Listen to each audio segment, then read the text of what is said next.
Olá pessoal, tudo bem? Vamos começar aqui uma história do Paraná. Vou mostrar para vocês aqui o PC. Diga oi PC para eles. Ok, já disse oi.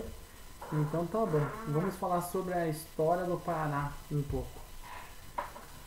A história do Paraná, então, ela também está envolvida com a história do Brasil todo, do Brasil colônia em si. Também aqui tivemos indígenas e como sempre os historiadores dividem a história dos indígenas através de correntes linguísticas, aqui no Paraná também a gente pode dividir elas em dois grupos ou troncos linguísticos.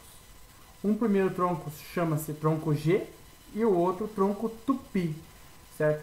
Sabendo que no Brasil nós tivemos em torno de 280 dialetos de indígenas, né, de línguas faladas pelos índios, então também tem essa questão aí, certo?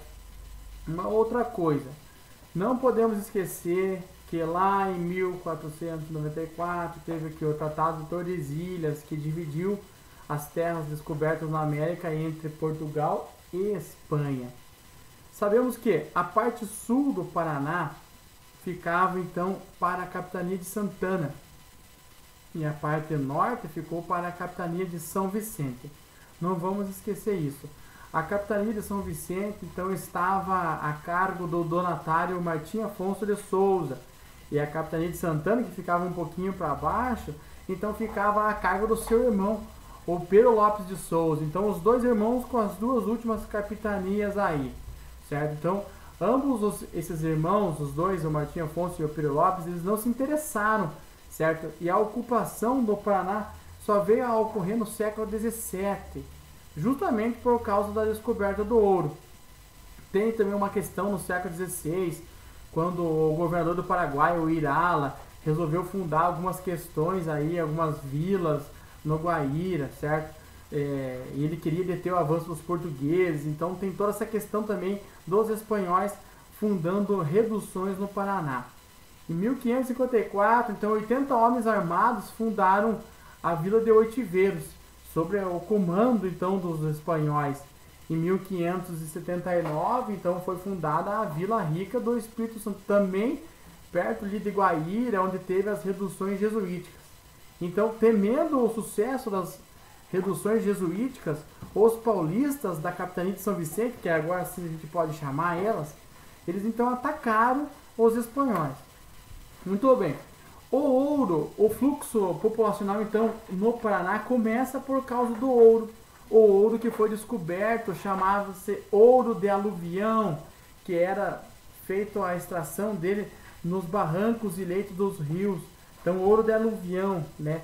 É uma bandeja, uma bacia, sabe Deus o que é aquilo lá, que eles pegam e vão retirando a água e fica somente um pontinho ali sobre o que aparece o ouro.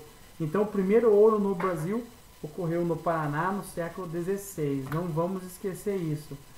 A lei portuguesa exigia que, para que o Paraná fosse fundada uma vila nele, tivesse que ter 30 fogões.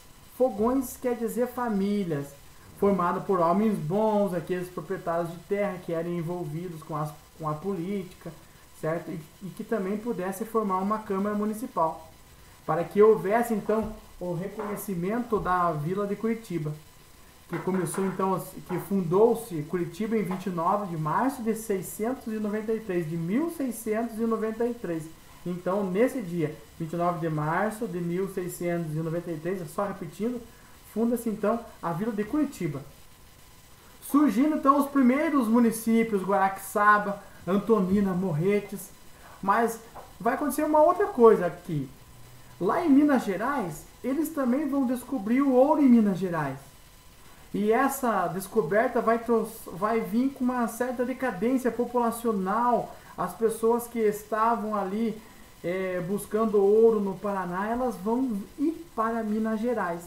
Então o ouro, nesse exato momento, ele vai enfraquecer.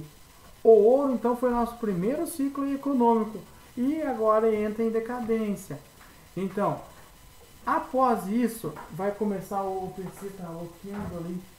Após isso, então, vai começar as atividades tropeiras, que vai surgir as primeiras povoações, os povoados, aí vai surgir, por exemplo, a cidade de Ponta Grossa, de Castro, Lapa e muitas outras cidades aí.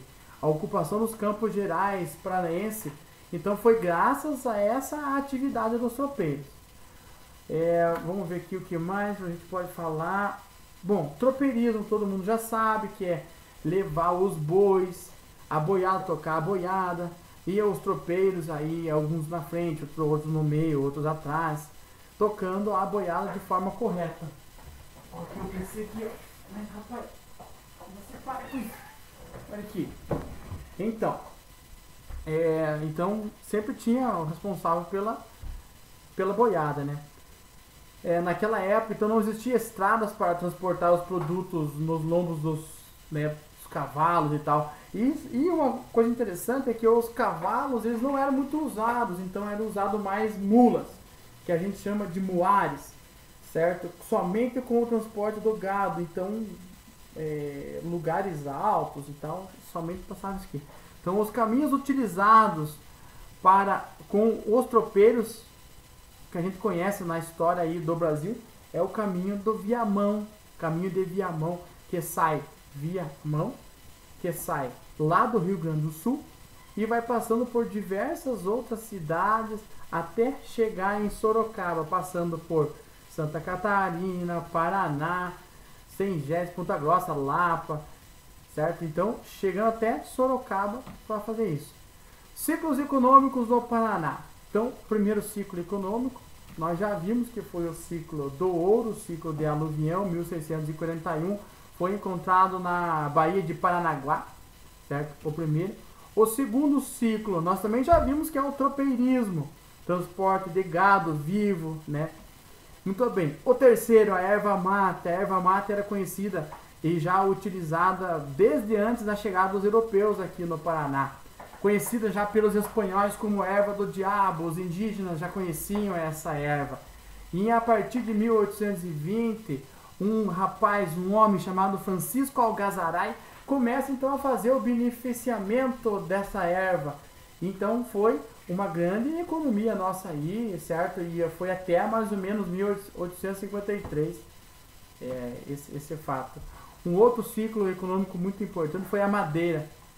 A madeira, a exportação de pinheiro paranaense, esse mesmo que você conhece aí, começou já logo após a Primeira Guerra Mundial. Então o Paraná passou a ser o principal fornecedor desta matéria-prima, da madeira do Paraná, do pinheiro. A partir de 1930, já no comecinho da Era Vargas, começa então a ser transportado de caminhão. Mais um ciclo econômico, o café. O auge do café vai surgir no Paraná a partir de 1950. Principal produtor do Brasil, certo?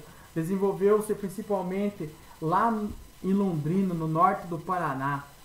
Foi resultado de estímulo então das políticas de Getúlio Vargas.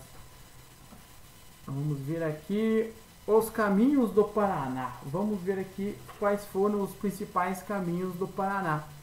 Não a concessionária, mas assim os caminhos que levam o Paraná naquela época da colonização. Primeiro caminho, caminho do Peabiru. Peabiru cortava de leste a oeste, da praia até na região lá do oeste, lá a fronteira, perto do Paraguai. Então, primeiro caminho, caminho do Peabiru. Segundo caminho, o caminho de Itupava, ligava Curitiba a Morretes, facinho também.